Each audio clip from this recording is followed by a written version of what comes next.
What's going on, guys? It's the Crypto Lark here. Today we're going to be talking about Vechain, a crypto company that is looking to revolutionize the way that products are shipped and looking to fight counterfeit goods around the world. It's a super exciting project, and we're going to get into all the details of that after a quick shout out to everyone who is hitting that like button and subscribing down below to the channel, guys. I really appreciate everyone's support, so thank you so much for continuing to support the channel.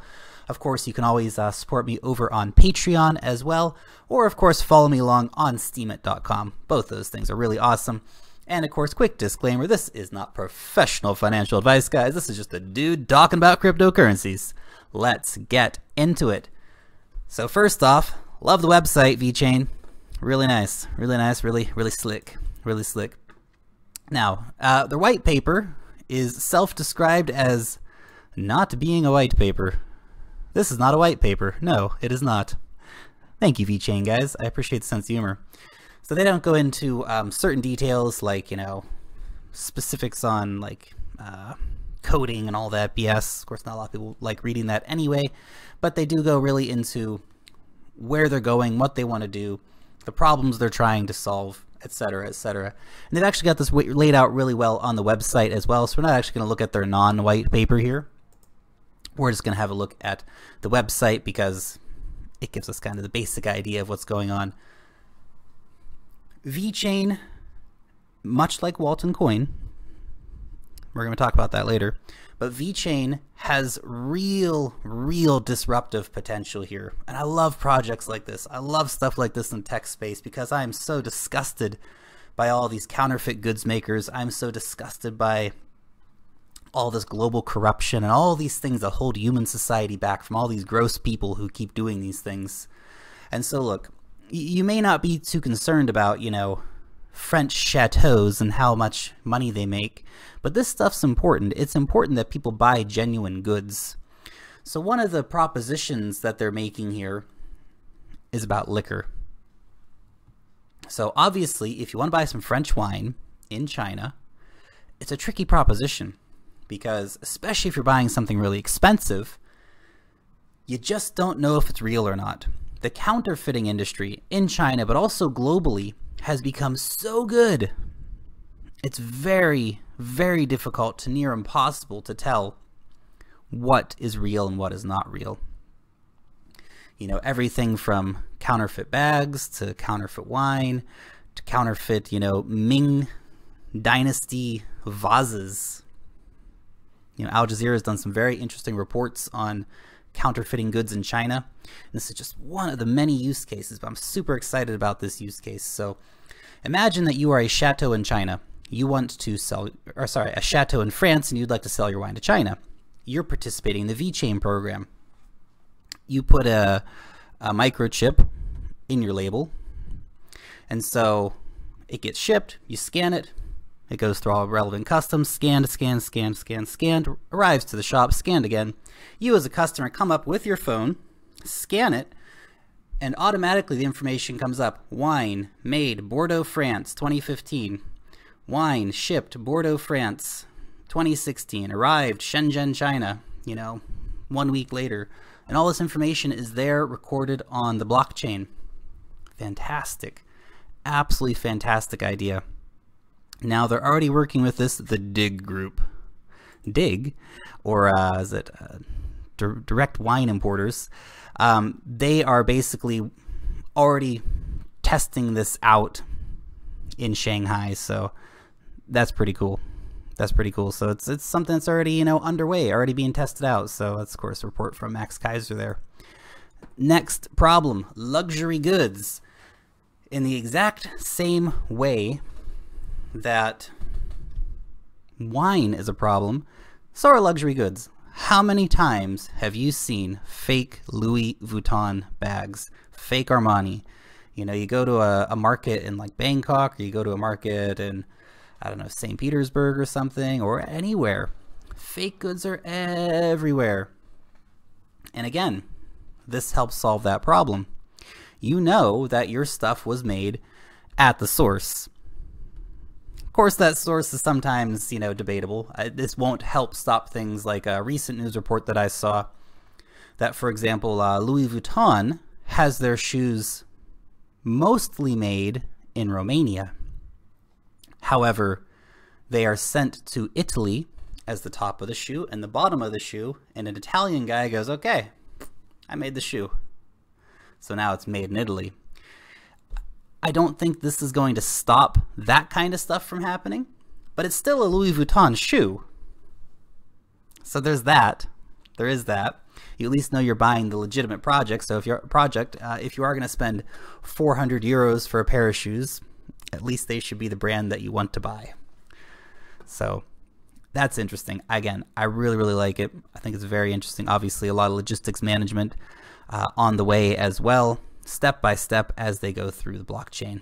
Absolutely fantastic. Of course, this is a report from a few years ago. And this was it 2011 to 2013. Counterfeit goods made up $500 billion. I'm sure that by now that number is very close to $1 trillion global industry that this company is looking to disrupt. Again, along with WaltonChain. They're both operating in this same space here, and they're both looking to disrupt this substantially. And that would be great, because the more money that goes away from these criminal organizations, the better. The better our world is, guys, seriously. Okay, what about cars? You might think, wait a second, there's no problems with cars, Lark. What are you talking about? What about maintenance records? What about, you know, dialing back the clock on a car, right? So that you can, you know, say I've driven it 150,000 kilometers. Well, I dial it back, and now it's only 100,000 kilometers. It sells a lot better in that situation, doesn't it? But again, if your car's got a chip in it, you can't do that to it. The maintenance history is all registered on the blockchain. The mileage is registered on the blockchain. All these microtransactions happen. And of course, you can even you know, transfer of ownership. That's a possibility with this technology as well. Insurance companies can also look at the information, you know, and see, well, have you been speeding? Different things like this. And you might think, well, that is a serious intrusion in my life. Why do I want all this stuff going on? At the same time, this is part of the future.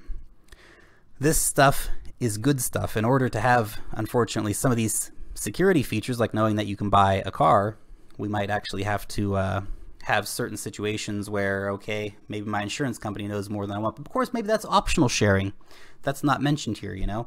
And these are just theoretical things, some of them, you know, with like the insurance companies, for example. So obviously, if you want to participate in that program, I imagine it would be optional. Now, they're already working with Renault. So fantastic. Already working. Already got something going. That's fantastic. Next one, of course, retail shops. Retail shops, again, this is very similar to the case that Walton lays out, right? And this is, you know, consumers scan the product, they get a revolutionary shopping experience. And this is the kind of stuff where, you know, like smart hangers, for example, they know what product you've picked up, they know what you have in the dressing room. No longer do they have to be so paranoid about you stealing things, for example. They'll know what is where in the shop at what time. They'll know what you're trying on. And again, you could bring in that concern. Well, how much information do they need to know? Well, you've entered their shop, I guess, and if you're going to be playing with the things in their shop, they might be collecting your data. It's going to be really hard to escape in the future, data collection. And so they're going to know, again, much like WaltonChain, they'll know all that information. If you know, what are the most picked up items, what are the most bought items, what are the items that are picked up the most but put back the most, and why, right? They'll probably try to answer all those questions with this kind of technology. And of course, they'll know, because they'll probably be able to link to your mobile phone, especially if you have the app, that you were in the Louis Vuitton shop and you picked up X, Y, and Z things, but you only bought X and Y, and so for the next week, you'll probably receive different emails about, you know, hey, come back and buy Z. So that's something to keep in mind. Okay, moving on. Agriculture. You might think, gosh, where's the problem here? Well, agriculture, yet another great use case, and they're already working with somebody in China to work on that. But This is everything from, greenhouse management systems to operations and administration. Nice. Cold chain logistics. This one I found really, really interesting, actually. Because imagine that you go and you buy a cold or a frozen product. Well, how do you know that that didn't sit at the border for 3 or 4 days in God knows what country and thaw out and get blah, essentially? You don't know that. You really don't. You'd like to assume that companies are on the up and up when they sell stuff to you, but that is not always the case. And we've seen a lot of history to back that statement up. So cold chain logistics will let you look at a pack of salmon, for example, and go, oh, wow, okay, I see the whole history of it. And it'll probably just be something as simple as a tick, like a green tick that would say, oh, okay, well, this has, met the relevant safety standards, for example. So I like that. And of course, global shipping logistics, great use case yet again.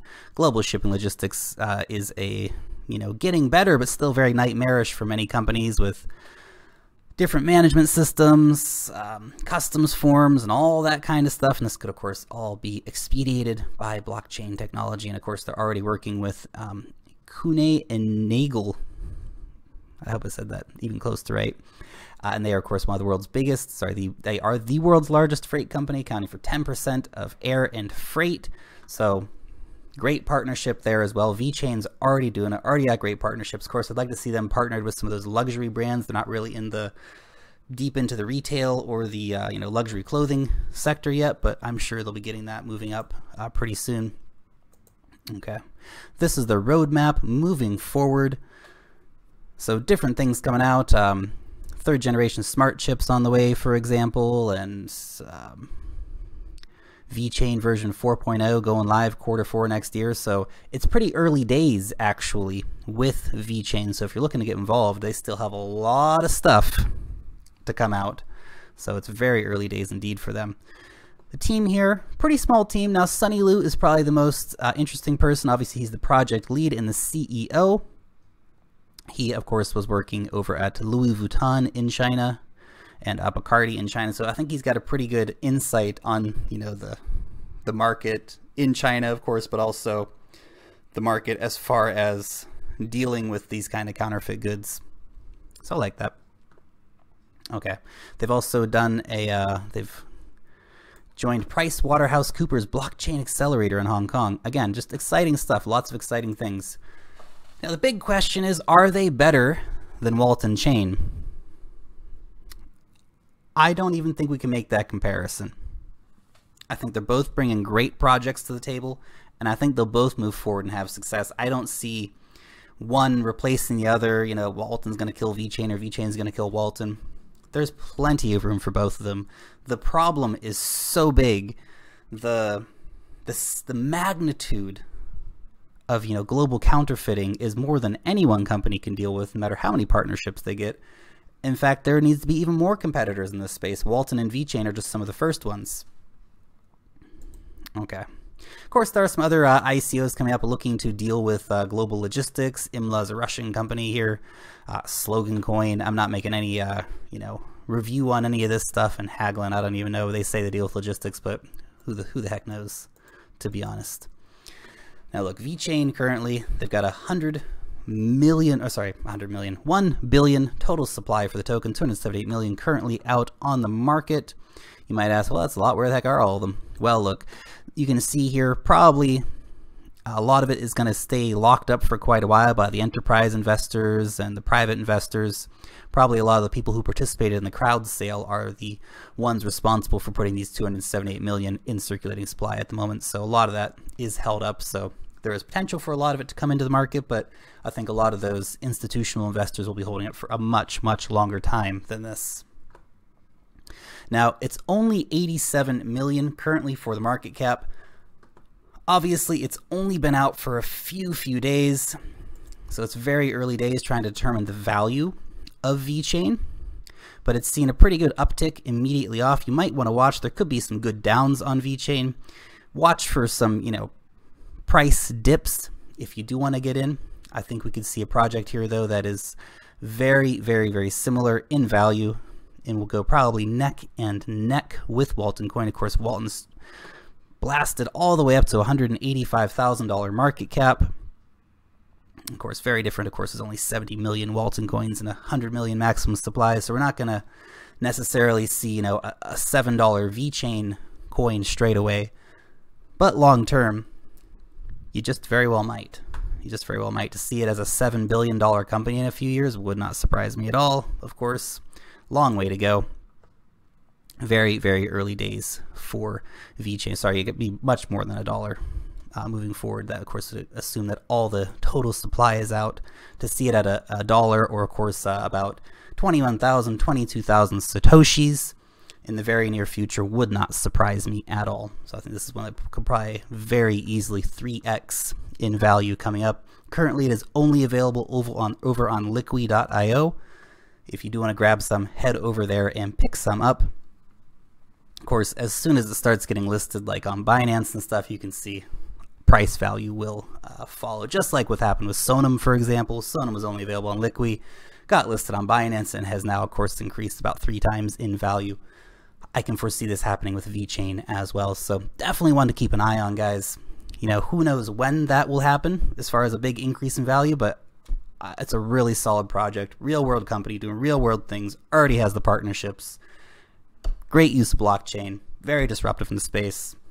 Definitely want to keep an eye out for. Anyway, hit me up down below. What do you think about VeChain? Do you think it's, you know, are Walton and VeChain necessarily in competition? Is it something Walton should worry about? Should VeChain be worried about Walton? Or is there just so much business out there and the space is so under-serviced that neither of them have to worry about it? Let me know what you think. Anyway, guys, thank you so much for tuning in. I really appreciate you watching the videos. Long live the blockchain, and peace out till next time.